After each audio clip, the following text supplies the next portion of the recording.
Hello বন্ধুরা, সবাই কেমন আছো? আশা করি সবাই ভালো আছো। তো আমি আজকে যেটা তৈরি করছি সেটা হলো তরল জৈব সার, যেটার জন্য আমার লেগেছিল কিছুটা পরিমাণে কলার খোসা আর কিছুটা পরিমাণে গোবর, যেটাকে আমি 2-3 দিন ধরে ভিজিয়ে রেখেছিলাম। এবং এই তরল জৈবটা আমি আজকে গোলাপ গাছের মধ্যে দেব। এই তরল জৈবটা গাছের জন্য ভীষণ উপকারী, গাছের গ্রোথ খুব ভালো হয়। আর এই তরল জৈবটা সারটা আমি এক বালতি জলের মধ্যে কিছু পরিমাণ দিয়ে সেটাকে ভালোভাবে গুলিয়ে মিক্সড করে নেব, তারপর গাছের মধ্যে ভালোভাবে দিয়ে দেব।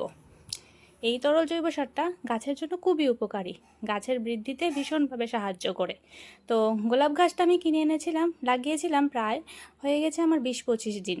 তো গাছের গোড়ায় জল দেওয়া হয়নি, মোটামুটি হয়ে গেছে, জল দিইনি কারণ এই সারটা দেবো বলে। তো গাছের গোড়াটা ভালোভাবে আমি একটু কুড়ে নিচ্ছি, তারপরে এই তরল জৈব সারটা আস্তে আস্তে গাছের গোড়ার মধ্যে ভালোভাবে দিয়ে দেব। তো সেই জন্য গাছের গোড়াটা ভালোভাবে পরিষ্কার করে নিচ্ছি। তো এখন তরল জৈব সারটা আমি গাছের গোড়ার মধ্যে ঢেলে দিচ্ছি ভালোভাবে।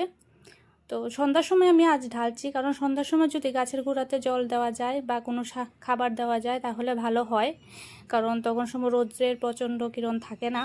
তো গাছের গোড়া যদি ভালো করে দেওয়া যায় তো রাত্রেবেলা পুরাটা খাওয়ারই গাছ খেতে পারে।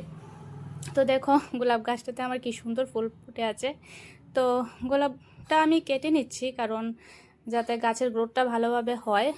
তো আর কেটে নেওয়া জায়গাটাতে একটু ফাঙ্গিসাইড লাগিয়ে নেব যাতে ব্যাকটেরিয়ার আক্রমণ না হয়। তো থ্যাংক ইউ গাইস, আজকে এই পর্যন্তই, টাটা, বাই বাই।